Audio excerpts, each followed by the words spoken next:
Hello and welcome to For the Love of Baby Boomers show. I'm your host, Dolores Clybert, and today we have some great information to help you in your journey to being healthy. We have a guest with us that's going to help us with the information, and his name is Gilbert Minnifield.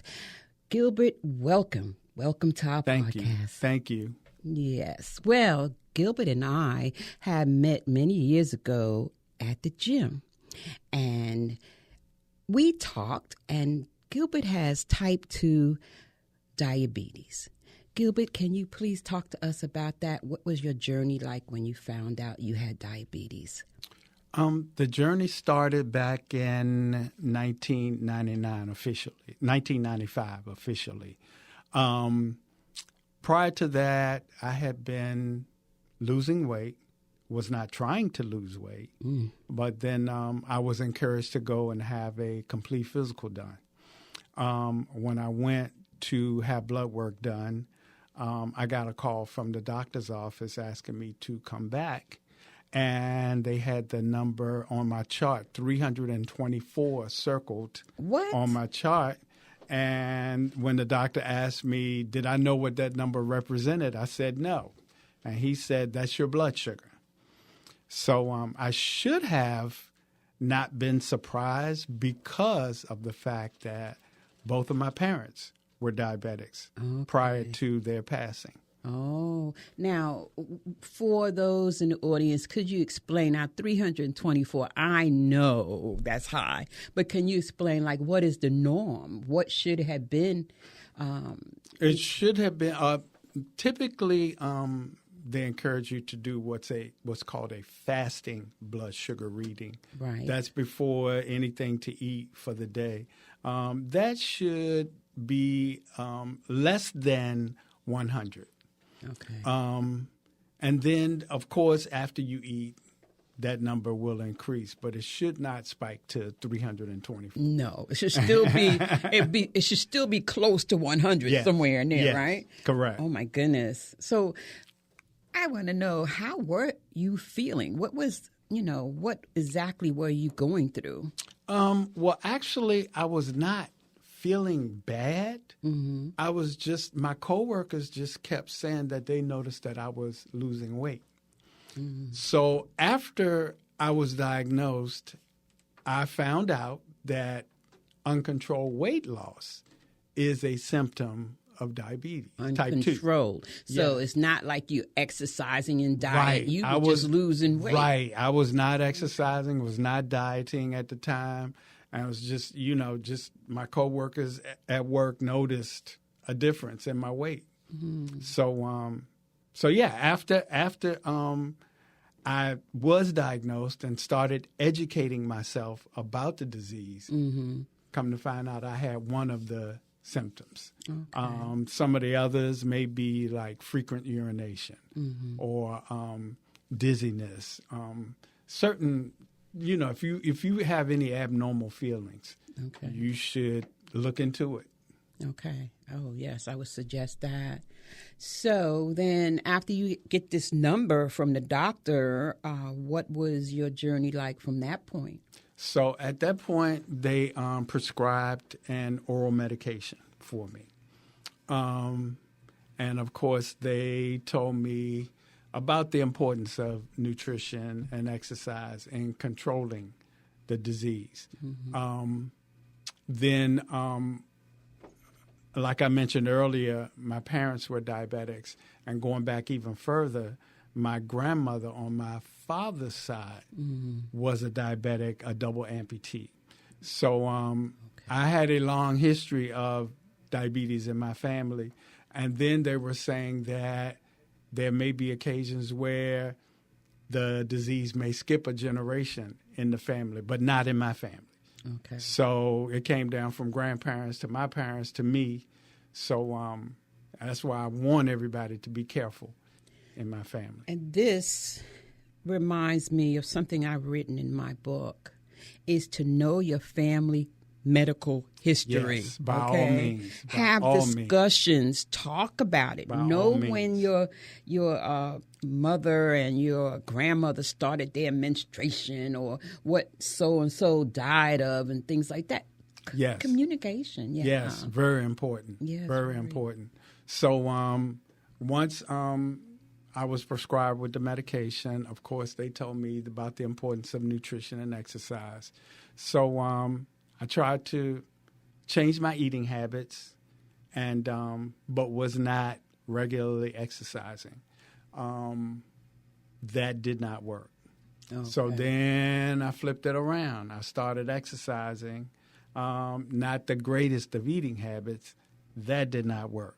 So the point I'm trying to make is it will not come together until you put the nutrition and the exercise together. All right.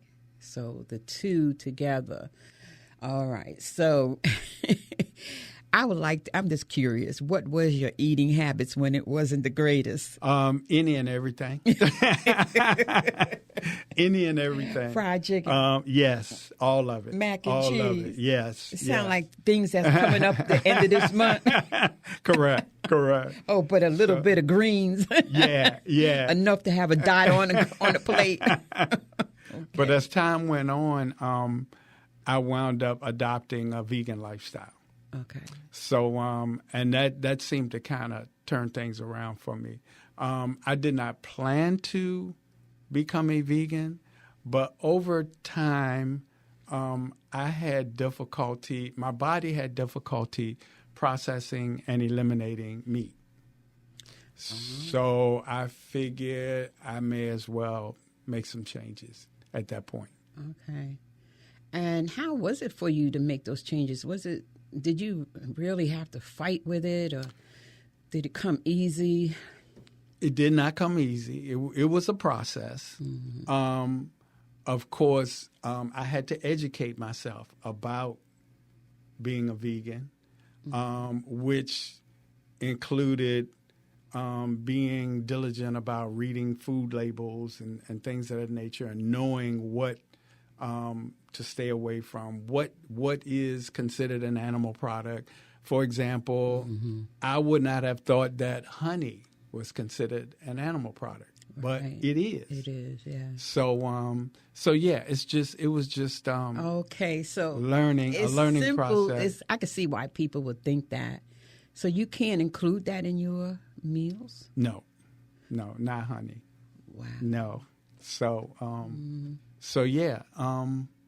So then just over time with becoming consistent with physical activity and changing my nutrition habits, that kind of like turned it around for me. So the two together. Okay.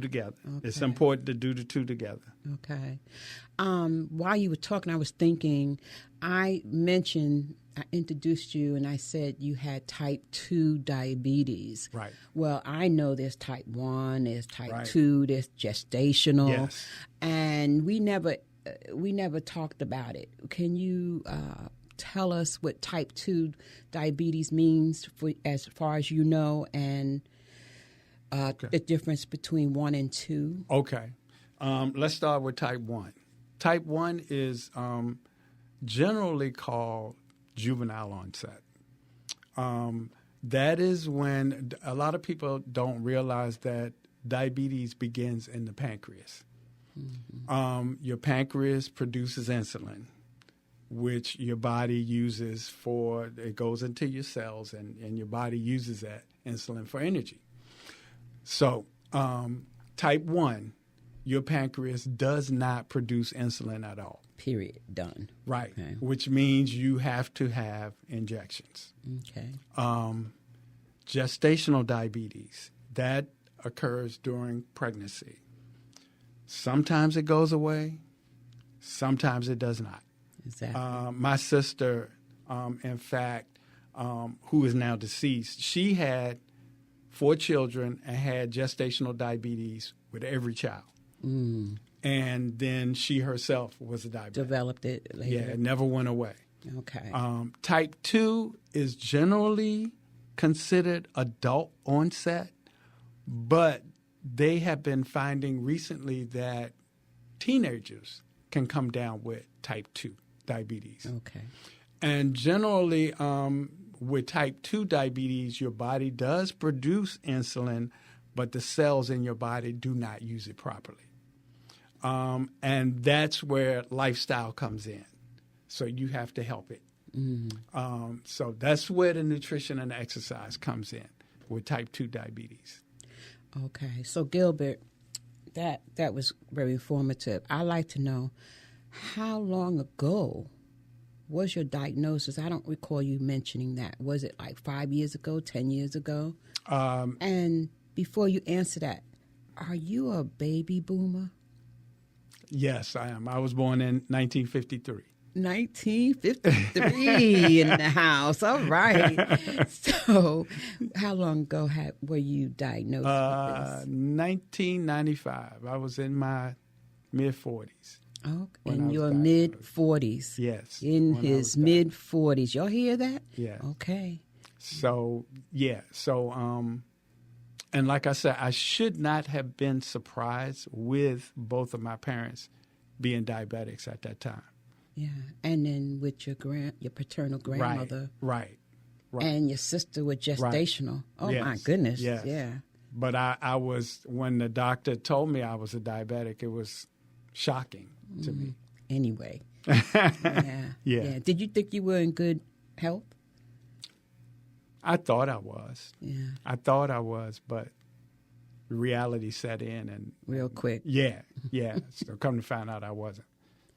I tell you, that's life. You know, many of us get sick with all kinds of different things, and we think we in pretty good health until it hits us, and we find out that we're not. Right. Yeah.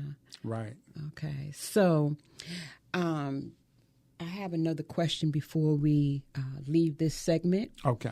And that is, okay, so you know you have diabetes. You know how long ago it was, which is a while. You have changed everything up. You are now exercising and eating right. At this point in your life, how do you feel? I feel great now. My A1C, which is the key number for diabetics. Your A1C comes from your blood test. My A1C right now is 6.8, which is not where I'm not pleased. But it's with that not number. diabetes. But it's not 7. If you get to 7 and above, you want to take measures. But right now, I feel great. Actually, I can do things now that I couldn't do earlier, physically. Okay. So like what? Like getting up off the floor. Oh. Simple daily tasks. Yeah. And actually in the field that I'm in, we call that functional training. Right. Where we train individuals to do just simple tasks like just getting up out of a chair, not realizing how difficult that can be for some people. Oh, I know. Yeah. I know. I was all the way there. All the way there. Well, I also had my A1C was high. It was like 7. It was like 7 or something. It was borderline. And they started watching it. They're still watching it. It's years later. And it came down to like 6.5 or something like that. Good. And the gym, I'm not promoting it, but they're great. They had classes to help me with my nutrition and to help me get it down. And it was great. So we're going to come back and we're going to talk more about some of this exercise and things that you have done, how you feel now, and A1C explaining that. For the love of baby boomers, and we'll be back.